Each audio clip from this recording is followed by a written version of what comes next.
Commander had spent 400 years doing the same job. She worked for the Galactic Archival Corps, and her task was simple. She studied how different species fought wars. She wrote about their weapons, their tactics, and their natural abilities. Then she put all of this information into the Cosmic Military Encyclopedia. Every species in the known galaxy had one volume dedicated to them. Just one.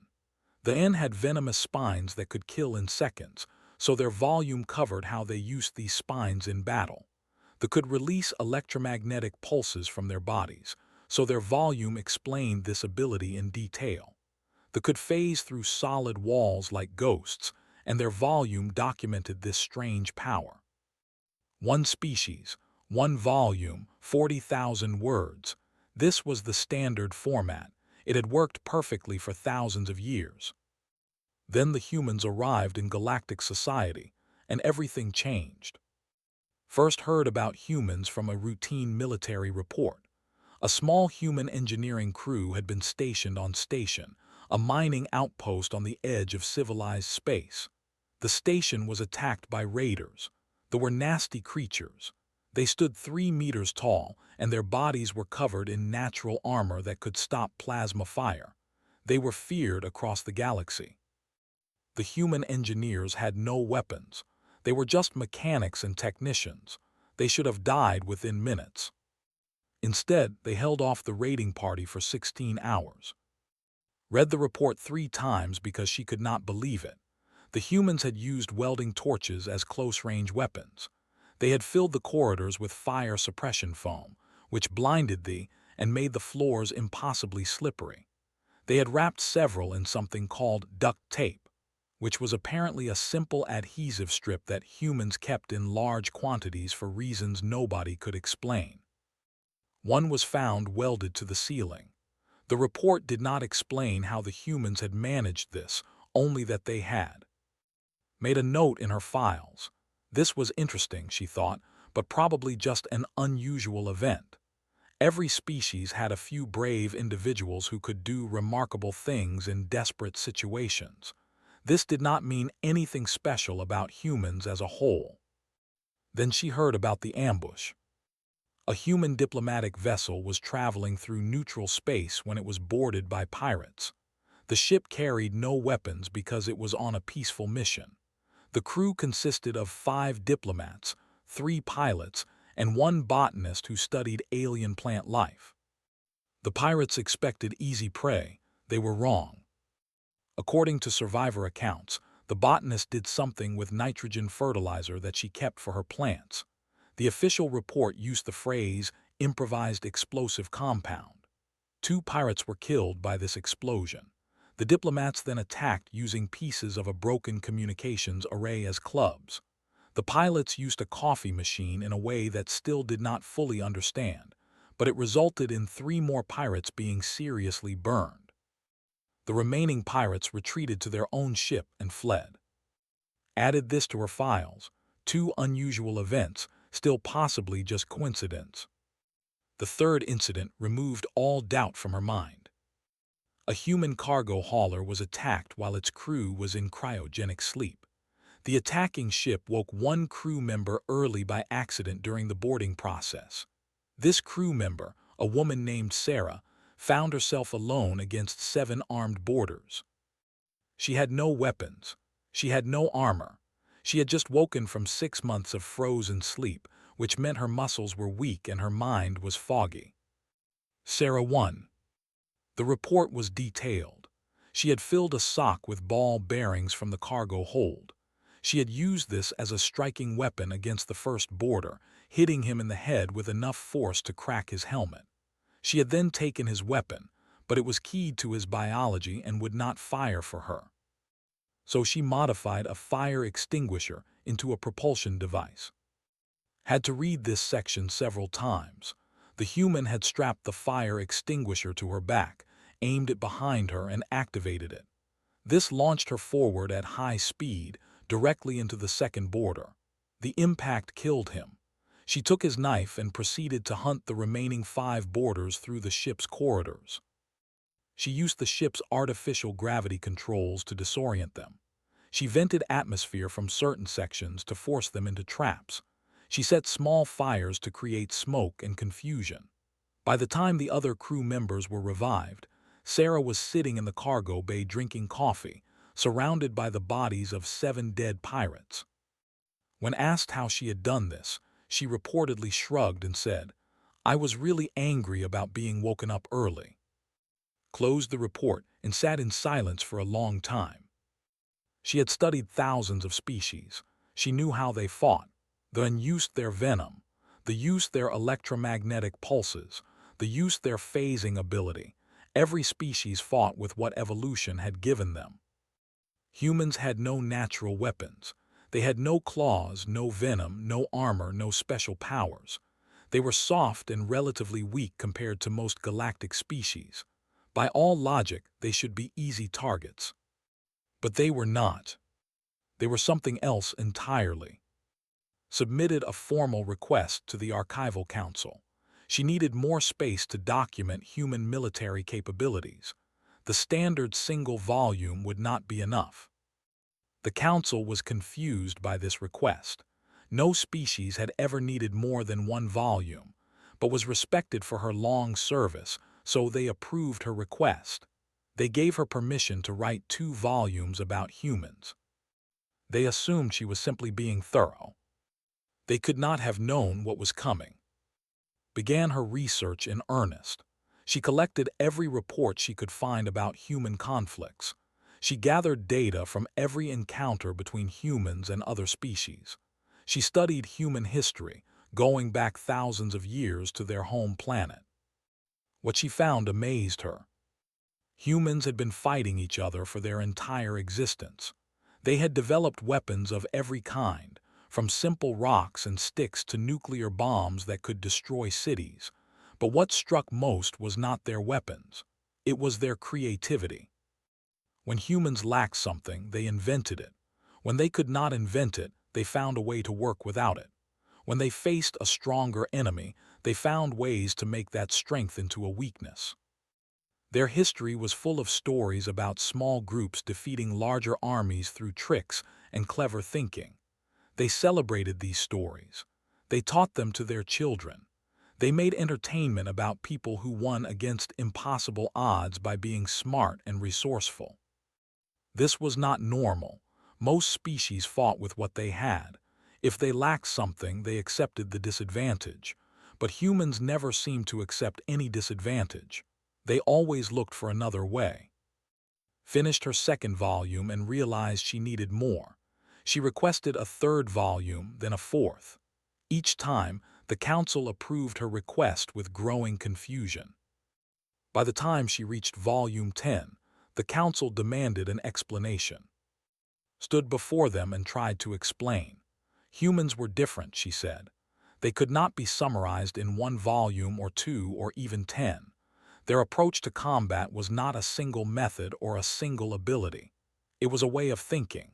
It was the ability to look at any situation and find a solution, even when no solution should exist. The Council did not fully understand, but they trusted and they allowed her to continue her work. She continued for a very long time. Eventually, she would fill 47 volumes with information about human improvised combat techniques.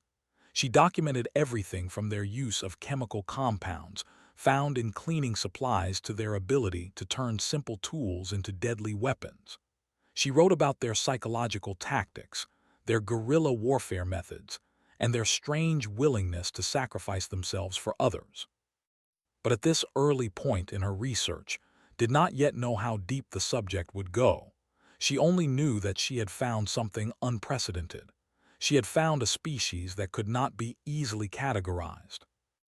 And she had a feeling that the galaxy was not ready for what humans might do next. The Archival Council gave permission to visit human space. They wanted direct research instead of just reports and data. They wanted her to observe humans in their natural environment and interview them about their combat methods. Traveled to Earth's orbital stations, massive structures that circled humanity's home planet. She had seen many alien civilizations before, but human society felt different. It was chaotic and loud and full of energy. Humans moved quickly and talked quickly and seemed to be constantly busy with dozens of projects at once. She set up her research station on Geneva Orbital, a large civilian hub where humans from all over their solar system came to trade and work. She began her observations immediately. The first thing she noticed was the children. Human children engaged in something called play fighting. They would grab sticks or cushions or whatever objects were nearby and pretend to attack each other. They ran and jumped and wrestled and laughed.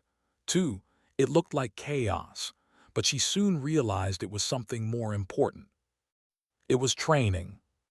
Not formal training, of course. No one was teaching these children how to fight, but they were learning anyway. They were learning to look at ordinary objects and see weapons. They were learning to use their environment to their advantage. They were conditioning themselves from their earliest years to improvise. Had never seen anything like this in any other species. Young and did not practice with their venom spines. Young did not play games with their electromagnetic pulses, but human children spent hours every day pretending to fight with whatever they could find. She documented this carefully. She believed it was important. Next, she began interviewing human soldiers. She started with a sergeant named, who had become somewhat famous for an incident on III. A civilian shelter had been attacked by hostile forces, and Sergeant had defended it using only items found in a kitchen. He killed 4 attackers with a frying pan. He disabled 2 more with a pot of boiling water. He built a barricade using furniture that held off a dozen enemies for 3 hours until reinforcements arrived. Asked him to explain his methods. Scratched his head and thought for a moment. "You have to understand," he said, "we're not actually that tough. Humans, I mean. No claws, no armor, no natural weapons. We're pretty weak compared to most species out here."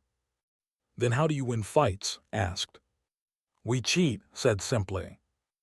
Translation implant struggled with this word. Cheat. You mean you break the rules? No, well, maybe. What I mean is we don't fight fair. We use the environment, we use surprise, we use whatever's around. He gestured at the room they were sitting in. "See that light fixture? If I had to, I could use that as a weapon. It's heavy enough to be a club, and if I broke it, I'd have sharp fragments that could cut or stab." Looked at the light fixture. It was just an ordinary lamp attached to the ceiling. She had never considered it as a weapon. "That chair you're sitting in," continued. "That's a shield and a battering ram. Those legs could be used for stabbing if they were broken off. That cleaning solution under the sink. Don't get me started on what you can do with cleaning solution." "What can you do with cleaning solution?" asked. Smiled. It was not a pleasant smile. "Mix it with the right stuff and you've got poison gas. Mix it with other stuff and you've got a fire starter. Use it by itself and it can blind someone pretty effectively." Wrote everything down. She asked more questions. Answered them all with the same casual attitude, as if turning ordinary household items into weapons was completely normal. To humans, she realized, it was normal. She interviewed more soldiers after. Each one gave similar answers. They all saw the world as a collection of potential weapons and potential opportunities. They all thought about how to use their surroundings in a fight. It was automatic for them, like breathing. One soldier told her about field expedient weapons, which were weapons made from whatever materials were available. Another told her about improvised explosive devices, bombs built from common items. A third told her about how humans had once fought wars using sharpened sticks and rocks, and how those same principles still applied today. "The tools change," this soldier said, "but the thinking stays the same. You use what you have, you find a way." Expanded her research beyond soldiers. She studied human history in detail. She learned about their wars, their conflicts, their endless creativity in finding new ways to kill each other. When humans lacked horses for cavalry, they invented machines called tanks. When their enemies invented tanks, Humans invented ways to destroy tanks using bottles filled with burning liquid. They called these Molotov cocktails, named after a politician they did not like. When humans could not match their enemies in numbers, they developed guerrilla tactics. They hid in forests and mountains and cities. They attacked and retreated before their enemies could respond. They won wars against much larger forces through patience and cleverness. When humans could not match their enemies in technology, they found ways to turn that technology against itself. They captured enemy weapons and learned to use them. They sabotaged enemy machines. They spread false information to confuse enemy commanders. The more learned, the more amazed she became. Human entertainment media celebrated this kind of thinking. Their stories were full of clever heroes who defeated stronger villains through trickery. Their games taught children to solve problems creatively. Their entire culture seemed designed to encourage improvisation and unconventional thinking. She completed Volume 12, which she titled Environmental Hazard Exploitation. It covered how humans used fire, water, electricity, chemical reactions, gravity, and vacuum as weapons. She completed Volume 23, titled Psychological Warfare Through Unconventional Means. It covered how humans used fear, confusion, misinformation, and morale attacks against their enemies. She completed Volume 31, which became famous throughout the galaxy. She titled it simply, Things Humans Have Successfully Weaponized. The list included audio frequencies that could cause pain or disorientation. It included zero-gravity bodily fluids, which found disgusting but had to admit was effective. It included something called aggressive optimism, which was apparently the human ability to keep fighting even when victory seemed impossible. The Archival Council read her reports with growing concern. No species had ever required this much documentation.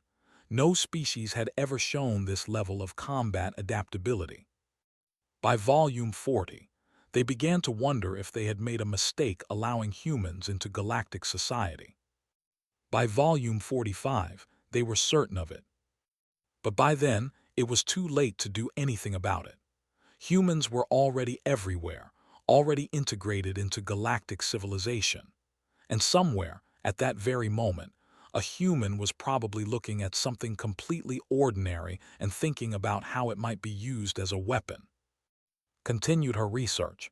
She knew she would never truly be finished. Stood before the Galactic Security Summit, facing representatives of 42 spacefaring civilizations. The Great Chamber was filled with beings of every shape and size. The delegation sat in their special acidic atmosphere bubble. The representatives floated in their anti-gravity platforms. The watched from seats that seemed empty until you looked closely enough to see their nearly transparent forms. They had all come to hear about humans. Had spent weeks preparing her presentation. She had condensed 400 years of experience and 47 volumes of research into something that might help these leaders understand the threat they faced. Not a military threat, exactly. Something more subtle and more dangerous. I have studied the combat methods of every spacefaring species in the known galaxy, she began. Each species has natural advantages that define how they fight. The use venom, the use electromagnetic pulses, the use phase shifting. These abilities are predictable. They can be countered. They can be planned for. She paused to let her words sink in. Humans have none of these advantages. They have no natural weapons, no armor, no special abilities. By every measure we use to assess military capability, they should be one of the weakest species in the galaxy. A murmur passed through the chamber. The representatives knew this was not going to be a simple assessment. But humans have something else, continued. They have the ability to improvise. They can look at any situation, any environment, any collection of objects and find a way to turn it into a weapon or a tactical advantage. This ability cannot be predicted. It cannot be easily countered. It cannot be planned for. She activated her display screens and showed them footage. The first video showed a human soldier on a space station. The station's weapons had all been destroyed, and enemy forces were advancing. The human found a container of industrial lubricant, spread it across the floor, and then overloaded a power conduit. When the enemy slipped on the lubricant and fell, they landed on the electrified floor. 7 enemies were killed using nothing but cleaning supplies and basic electrical knowledge. The second video showed a human pilot whose ship had been disabled. Rather than surrender, she aimed her crippled vessel at an asteroid, ejected at the last moment, and used the explosion to destroy 2 pursuing enemy ships. She then survived for 3 days on the asteroid using only her suit's emergency supplies before rescue arrived. The third video showed a human child, no more than 10 years old, defending herself against a creature 5 times her size. She had used a mirror to blind it, a jump rope to tangle its legs, and a heavy book to knock it unconscious. When asked later where she learned to do this, she said she made it up as she went along. The chamber was silent. "I have documented all of this in my research," said. 47 volumes covering every aspect of human improvised combat, and I must tell you honestly that these volumes are not complete. They can never be complete, because humans never stop inventing new methods. She showed them more evidence. Schematics that humans had designed for converting standard life support systems into chemical weapons. Instructions for disabling powered armor using nothing but wire and creativity. A list of household chemicals that could be combined into explosives, poisons, or incendiary compounds. "The most disturbing thing I discovered," said, "is that this knowledge is not restricted to human soldiers. It is common knowledge. Human civilians know these things. Human children know these things. It is part of their culture, passed down through generations of conflict." An representative raised one of its limbs. "Are you suggesting that every human is a potential combatant?" "I am suggesting something more than that," replied. "I am suggesting that every human should be classified as an independent combat system. They do not require weapons to be armed. They do not require training to be dangerous. They do not require orders to take action. Given sufficient motivation, any human can become a lethal threat using whatever resources are available." The chamber erupted in concerned discussion. Representatives turned to each other, exchanging worried thoughts in dozens of different languages and communication methods. Waited for the noise to settle before continuing. "I recommend," she said carefully, "that humans be reclassified in our threat assessment systems. They are not a conventional military force. They are something new, something that our standard categories cannot properly describe." She presented her final analysis. She proposed that humans be designated as a strategic uncertainty variable. This meant that any military or political calculation involving humans would need to account for the fact that their behavior could not be reliably predicted. They would always find options that others would not consider. They would always adapt faster than expected. The vote was unanimous. All 42 civilizations agreed to the reclassification. After the summit ended, several representatives approached privately. The ambassador asked if there was any way to defend against human improvisation. "No," admitted. "The only defense would be to remove all objects from their environment.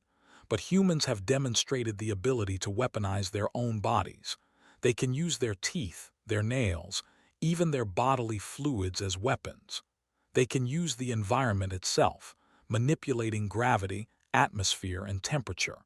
There is no way to create a situation where a motivated human has no options." The delegate asked if humans were aware of their own capabilities. "They consider it normal," said. "They do not see themselves as unusual. They believe that all thinking beings would behave the same way in their position. They do not understand how unique they are." The general asked the most important question: should we be afraid of them?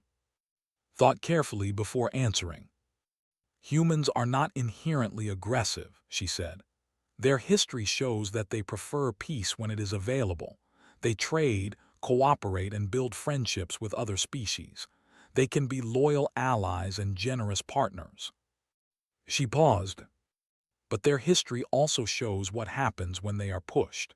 When humans feel threatened, when they feel that their survival or the survival of those they care about is at risk, they become something else. They become creative in ways that should not be possible. They find solutions that nobody else would think of, and they do not stop until the threat is eliminated. They in general process this information, so we should not threaten them. That would be wise, agreed. The safest approach is to make humans feel safe and valued. Give them reason to see other species as friends rather than enemies. Because a human who considers you a friend will use all that creativity to help you. But a human who considers you a threat will use it to destroy you. Returned to her archive after the summit. She looked at the 47 volumes she had written about human improvised combat. They filled an entire wall of her office. No other species had ever required more than one. She thought about what she had learned over the years of her research. Humans were strange creatures. They were soft and weak and short-lived. They had no natural weapons, no special powers, no obvious advantages. By any logical assessment, they should have been prey animals, easily conquered by stronger species. But evolution had given them something else. It had given them brains that never stopped looking for solutions. It had given them cultures that celebrated creativity and rewarded unconventional thinking. It had given them a stubbornness that refused to accept defeat even when defeat seemed certain. These soft, weak, short-lived creatures had survived everything their harsh planet had thrown at them. They had conquered their own world. They had reached into space, and now they were spreading across the galaxy, bringing their strange way of thinking with them. Added a final note to her research. She wrote that the Cosmic Military Encyclopedia had dedicated 47 volumes to human improvised combat techniques. She wrote that this was more than any other species in recorded history. She wrote that despite this massive documentation effort, she was certain that it was not complete. It would never be complete. Because somewhere in the galaxy at that very moment, a human was looking at something ordinary, a piece of wire, a container of liquid, a simple tool, and that human was thinking about what else it could be used for, what it might become in the right circumstances, how it might save a life or end a threat. This was the human way. They never stopped improvising. They never stopped adapting. They never stopped finding new solutions to impossible problems. And the galaxy would just have to learn to live with that.